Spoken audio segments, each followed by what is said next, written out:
Magandang araw! Ang ibabahagi ko ngayong araw ay tungkol sa ating ikalawang aralin sa pagbasa at pagsusuri ng iba't ibang teksto tungo sa pananaliksik.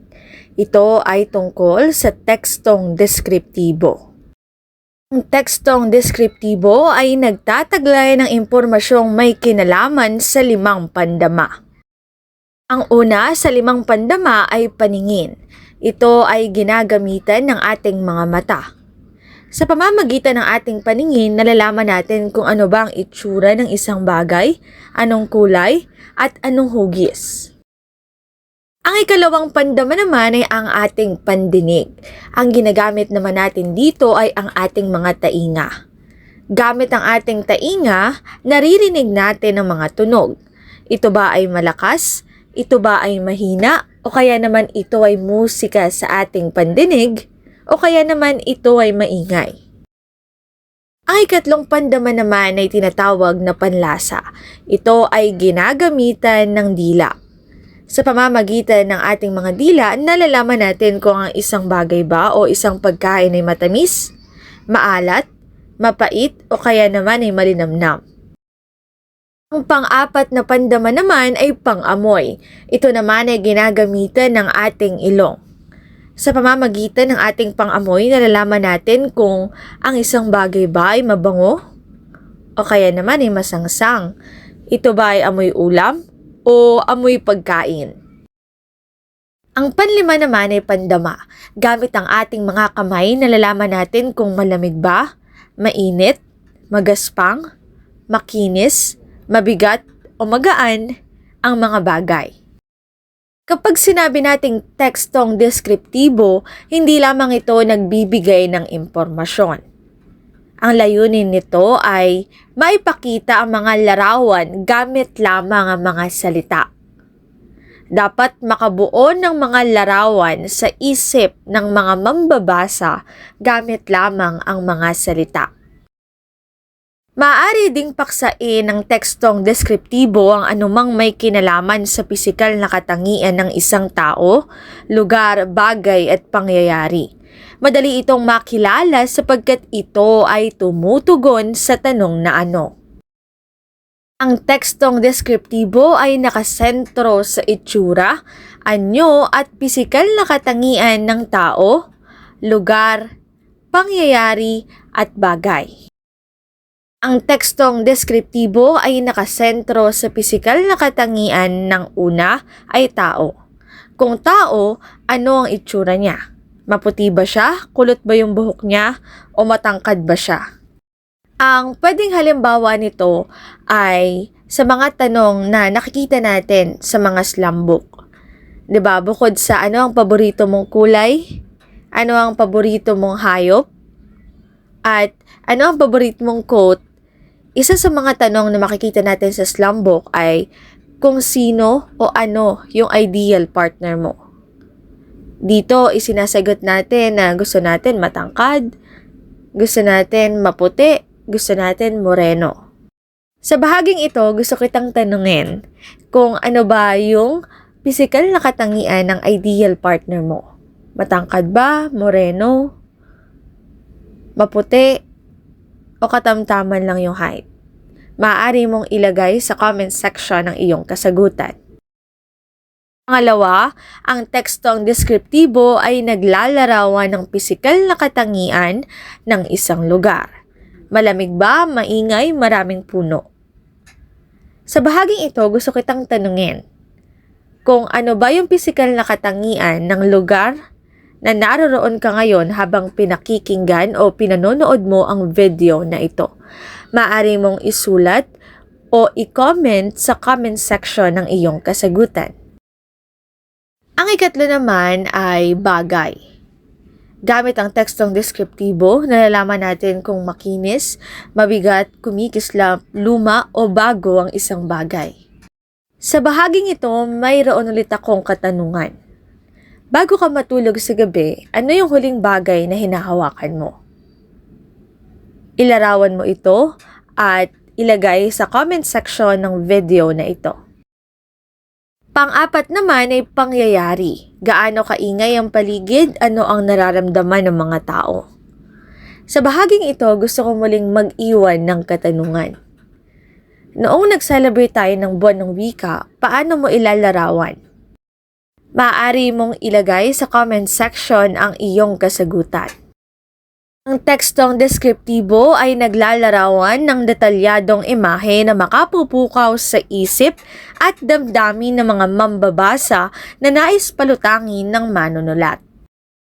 Katulad ng binanggit ko sa unang bahagi kanina, ang layunin ng isang tekstong deskriptibo ay makabuo ng larawan sa isip ng mga mambabasa gamit lamang ang mga salita. Ngayon, may ibabahagi akong isang tekstong deskriptibo. Pagbukas mo ng pinto ng silid-aralan, sasalubong agad ang amoy ng bagong pintura na may halong amoy ng lumang papel. Ang liwanag mula sa bintana ay tumatama sa mga lamesang kahoy na may bakas ng lapis at pangalan ng mga dating estudyante. Sa harap, nakatayo ang malaking pisara na may natitirang pulbos ng chalk. Sa gilid naman ay naroon ang bulletin board na puno ng makukulay na papel na tila sumisigaw ng mga paalala. Sa katahimikan, rinig na rinig ang mahinang ugong ng electric fan na pilit nilalamig ang silid. Kumusta ang iyong pagbabasa o pakikinig? May nabuo bang larawan sa iyong isipan? Maaari mong ilagay sa comment section ang iyong kasagutan. Para naman sa ikalawang halimbawa, narito muli ang isang tekstong deskriptibo. Si Ma'am Lisa ay madaling makilala dahil sa kanyang malapad na ngiting parang laging may magandang balita. Suot niya ang parehong kulay kapeng cardigan na nagbibigay sa kanya ng presensyang payapa. Kapansin-pansin ang kanyang maamong mukha na may bahagyang kulubot sa noo. Palatandaan ng mga taon ng pagtuturo at pag-unawa. Tuwing siya'y naglalakad sa pasilyo, maririnig ang mahinhing tunog ng kanyang sapatos na animoy nag-uumpisa ng isang tahimik na klase. Kumusta ang iyong pakikinig o panonood? Maaari mong ilagay sa comment section ang nabuong larawan sa iyong pakikinig. Bago tayo magpatuloy, kumusta muli ang iyong pakikinig o panonood? Maaari mong ilagay sa comment section ang nabuong larawan sa iyong isipan. Sa bahaging ito, tatalakayin natin ang dalawang paraan ng paglalarawan. Ang una ay karaniwang paglalarawan at ang ikalawa naman ay masining na paglalarawan. Ang unang paraan ng paglalarawan ay tinatawag na karaniwang paglalarawan. Ito ay literal at pangkaraniwang gumagamit ng paglalarawan. Objektibo ang paglalahad ng konkretong katangian ng mga impormasyon sapagkat tiyak ang ginagawang paglalarawan. Ang karaniwang paglalarawan ay isang uri ng diretsong paglalarawan. Ibig sabihin, kung ano yung nakikita mo, yun lang din yung sinasabi mo. Ang karaniwang paglalarawan ay hindi rin ginagamitan ng emosyon. Katulad ng binanggit ko, kung ano lang yung nakita ng mga mata mo, yun lang yung sasabihin mo.